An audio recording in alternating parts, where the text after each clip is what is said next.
episódio, eu não sei se vocês conhecem, da Euterpe Lumiarense, por conta da Segunda Guerra Mundial, de repressão dos alemães aqui em Nova Friburgo, que queimaram todos os instrumentos da Euterpe Lumiarense. Eu não sei se vocês têm conhecimento disso. Não. Eu particularmente, eu não tenho conhecimento. Eu tenho conhecimento, agora recente, 1 ano, 2 anos atrás, no máximo, que eles perderam muito instrumento. E muitos foram roubados. Muitos foram roubados. Tanto é que está vindo os suíços começaram a fazer doações, né, para eles lá. Quer estranhar isso, porque o povo alemão, ele cultua. Não, eu sei, mas a Dalva Bruch, que é descendente de colonos alemães aqui em Friburgo, o avô dela participava dessa banda e conta-se, né, na família que, por conta dessa perseguição dos alemães na Segunda Guerra Mundial em Friburgo, pegaram os instrumentos, porque a banda Euterpe Lumiarense era formada em sua maior parte por alemães. Então pegaram alguns instrumentos e queimaram em Lumiar. Ela conta essa passagem.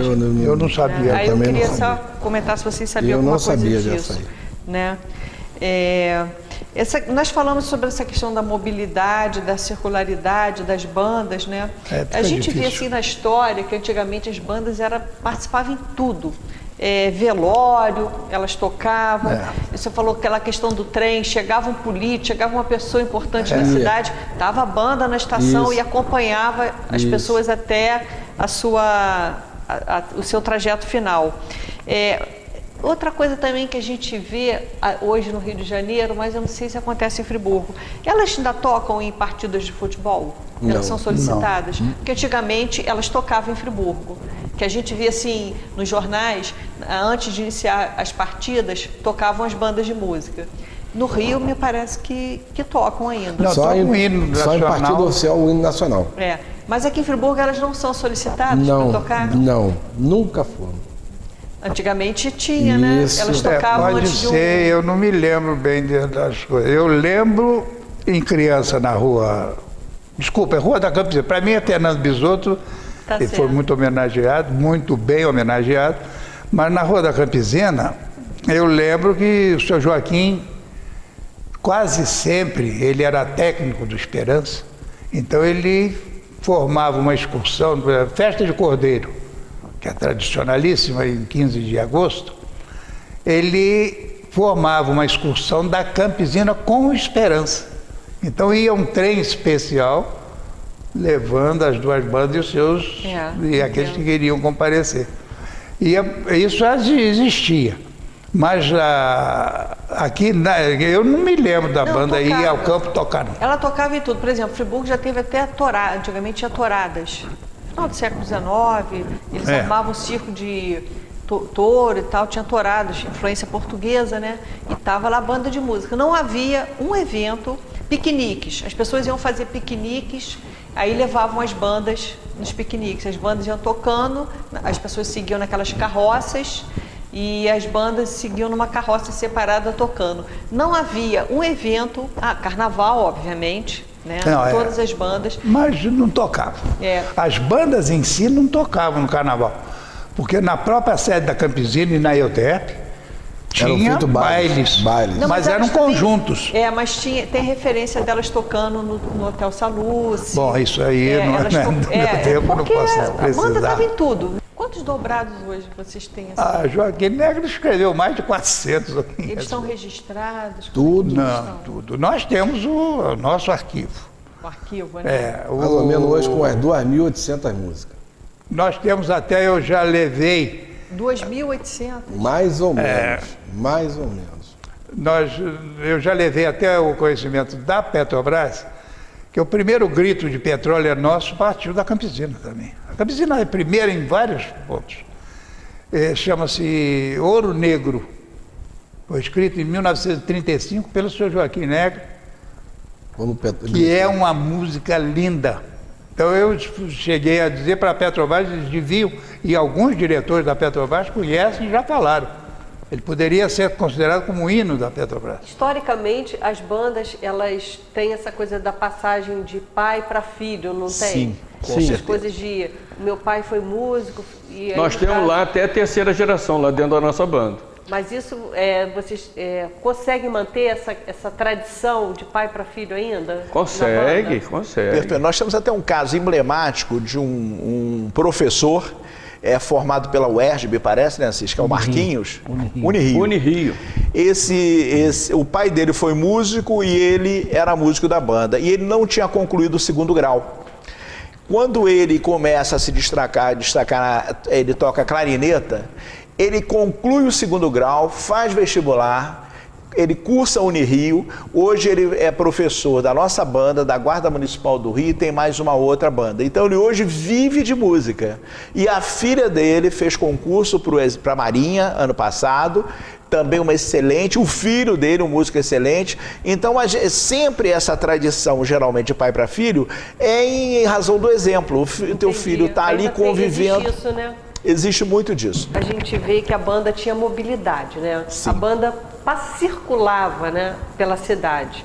Hoje em dia ela fica restrita a apresentações ou em praças, Sim. né, ou em locais fechados. Não é possível voltar essa circularidade da banda, como a música do Chico Buarque, para ver a banda passar, cantando coisas de amor? Existe até uma cobrança grande, né? Agora, outro dia, a gente ia fazer um pequeno desfile no aniversário da banda, da praça até a sede, depois de um concerto. Aí choveu, aí não foi possível. Você tem um trânsito complicado, da mobilidade, né? Do trânsito e tal, você de repente pegar um dia como um sábado que era, né? Você sair dali da praça, aí você vai ter que mobilizar toda uma infraestrutura. Não é como no né? passado, né? Não é como no passado, a cidade hoje é outra. Mas realmente, eu gosto muito de banda, particularmente uma das coisas também que a gente sente é a própria banda. Né? A própria banda, esse contato é importante. Sente essa falta dessa circularidade, sem dúvida, né? Sem dúvida. Teve um ano que nós ganhamos uma distinção. Aliás, foi um concurso na sala Cília Meirelles, no Rio. E o comentário do jornal Globo foi justamente esse: só faltou o desfile. Então, o problema hoje é que para você desfilar tem que acionar o TRAN, fechar trânsito, é antipático, cria problema. Nós temos uma cidade com problemas sérios de mobilidade. Isso é fruto, entre outras coisas, de decisões tomadas lá em 64, né, na época onde se optou pelo transporte individual, rodoviário, né, o fim dos trens, um absurdo total. E nós temos cidades hoje que estão ficando inviáveis, né, porque não tem espaço. Qualquer evento no centro urbano é caótico. Então, para evitar, né, esse tipo de situação, nós temos feito o seguinte: já fizemos algumas vezes, alugamos o trenzinho e saímos tocando no trenzinho junto com o fluxo de trânsito. É o que nós temos feito. Para poder suprir isso. Nos 150 anos da banda, por exemplo, a TV Brasil veio fazer uma reportagem com a banda, mas eles pediram isso: olha, nós queremos filmar um desfile com vocês num trecho. Aí o que se fez? Pegou um domingo de manhã, combinou com a Altran e fechou aquele trecho ali, porque no domingo já é mais tranquilo, dá para fazer isso. Realmente ficou, né? Aí convidamos o pessoal dos automóveis antigos, dos carros antigos, foram também participar e foi bem interessante, bastante né? legal. E ali deu para não tumultuar muito, porque fechou a Avenida Euterpe. Entra por trás, pela Almirante Barroso, né? E vai sair lá na Professor Freze, que é onde é a faculdade da UCAM ali, e seguiu o trânsito sem atrapalhar. Mas fora disso tem dificuldade. Agora, uma coisa que você pode ter certeza é o seguinte: nós temos cumprido rigorosamente com o que tratamos com a Prefeitura, que é se apresentar todo mês, e temos cumprido além disso, porque várias outras atividades, às vezes, é igreja que convida, é associação de moradores, e sempre a gente dá um jeitinho de mandar música para esses lugares, entendeu? Aí você falou que a prefeitura, no caso, exige que nós temos um convênio mensais. Mensal. Não é nem são a feitas na prefeitura. própria sede. Não, é na praça. Na praça. Banda na Praça, que chama o projeto. que tem que, todo mês que eles dão a subvenção para nós, está inserido uma apresentação da banda. A nossa banda tem que se apresentar no segundo... No quarto sábado do mês e a Campesina no segundo. Isso é o convênio assinado. E não é nem só a prefeitura, o Tribunal de Contas. O Tribunal de Contas cobra disso também. Exige isso entendeu? Então a gente cumpre rigorosamente isso e fora disso, aula de música. Se você for de segunda a quinta-feira lá na banda e sábado tem gente estudando música. E da rede pública cumprimos rigorosamente e prestamos conta. Está no nosso relatório quem é de que escola que é. Historicamente, qual a importância assim, das bandas de música ao longo da história?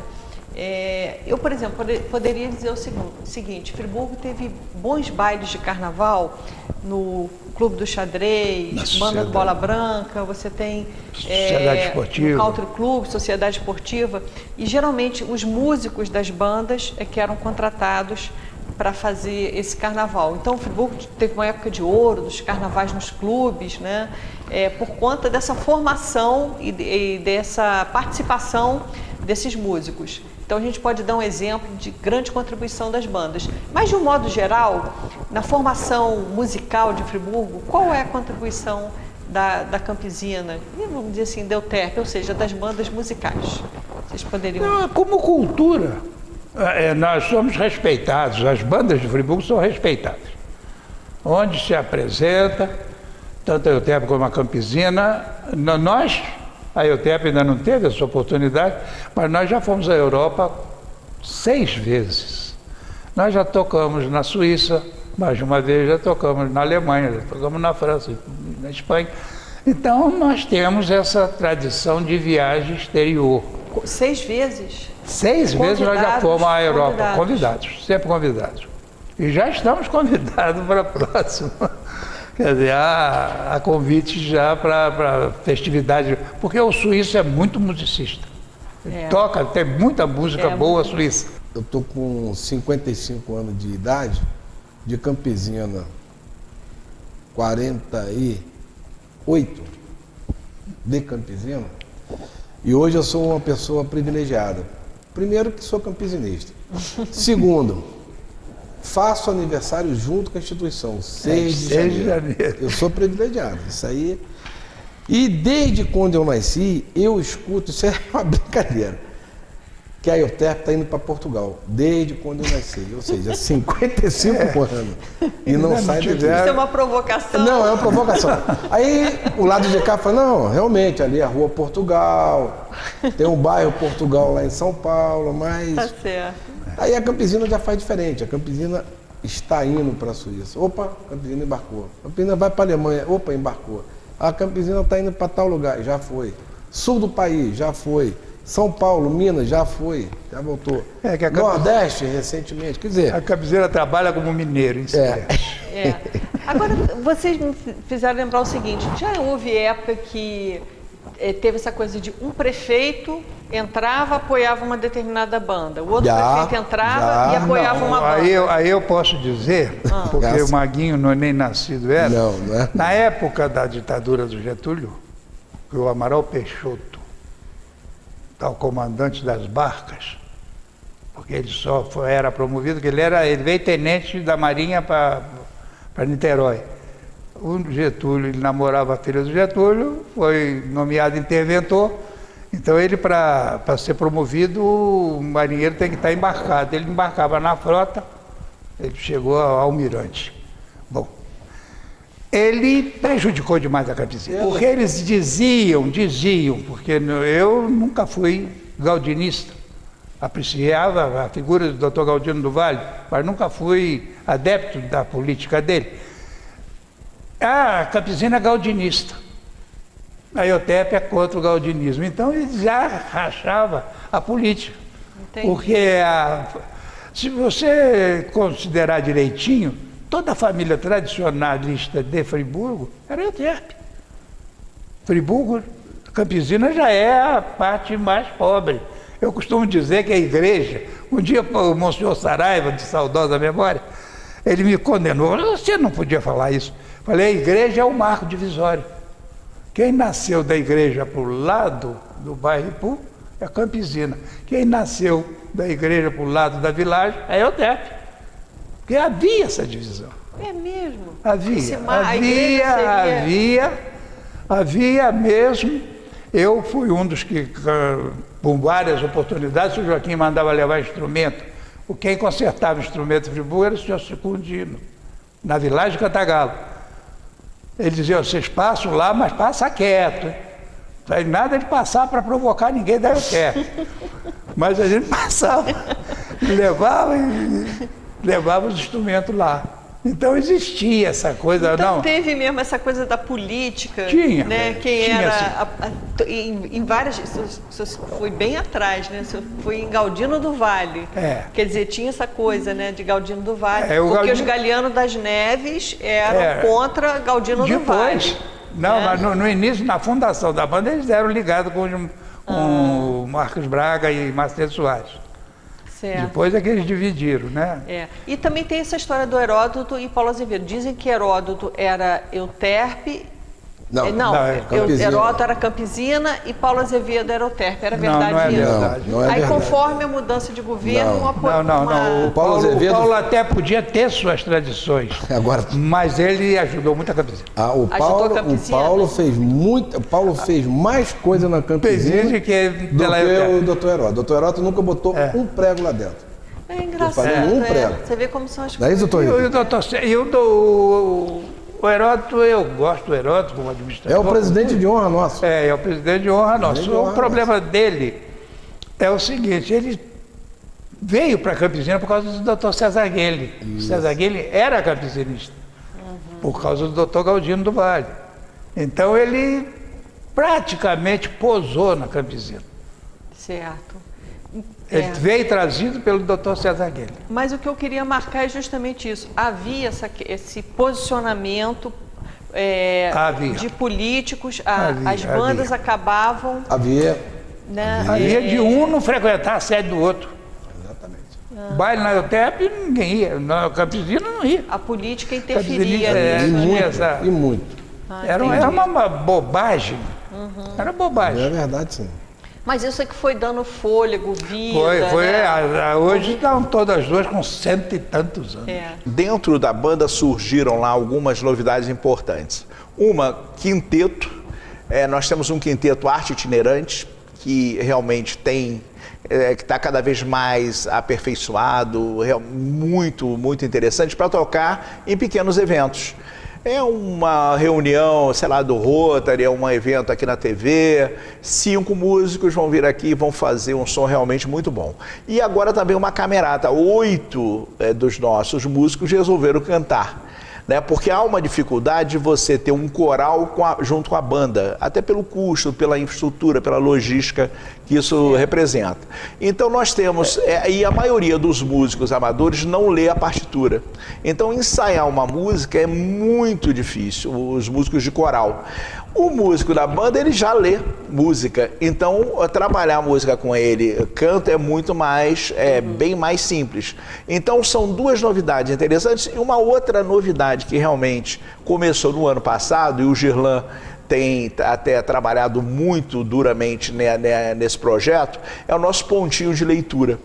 Nós tivemos uma primeira apresentação do professor Takuchian sobre Vila Lobos, que foi maravilhoso, e já tivemos 2, uma o professor Paulo Jordão, falando também sobre a Nona Sinfonia e a última sobre Vila Lobos. Então é um ponto de encontro, onde nós temos todo o material para trabalhar, principalmente com a escola pública, com a escola particular.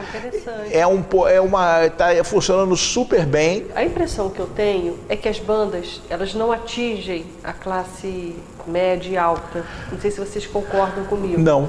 É equivocado. Nós temos lá engenheiros, nós temos gerente de caixa econômica. Digo assim, de público. Ah, sim. A banda tem essa conotação de uma coisinha assim, vamos supor, gente tá furiosa, né? Assim, aquela questão. Furiosa, ela não atinge em termos de público. Você vê a juventude às vezes que gosta de música, tem essas bandas de rock e tal, mas quando se fala de banda de música, dá uma impressão de que é uma coisa assim, cafoninha. É porque as bandas vêm para o Brasil, você sabe por quê, né? As bandas surgem na Europa e quando houve o problema da escravidão, as fazendas de cana e as fazendas de café tinha muita dificuldade para muitos negros que vinham para escravos, eles morriam de banzo, que era uma tristeza que hoje a gente chama de depressão. Aquilo tira o cara lá do ambiente dele, joga aqui. Então a saída que os donos de engenho acharam para resolver esse problema era criar banda de música. Tanto é que você vai em todos os municípios aí do estado do Rio, se não tem, já tiveram banda de música. Porque... Vem das origens humildes, né? Começou com acho, se não me engano, escravos charameleiros, né? Que eles chamavam. Isso, justamente. Então, a banda surge daí, só que tem o seguinte, muita gente que hoje toca em conjuntos e essas coisas, aprenderam música lá na banda, né? São os professores. Só para você ter uma ideia da importância da banda.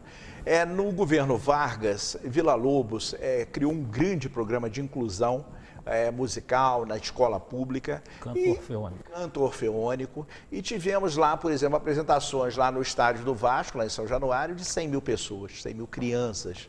Eu ainda peguei na escola pública essa cadeira, essa matéria. Né? Vá ver a Euterpe tocar, que você vai ficar dizendo, poxa vida, qual a diferença que tem para um grande músico nacional? Nenhum. Tudo afinadinho, tudo certinho, conhecem, realmente estudam, entendeu?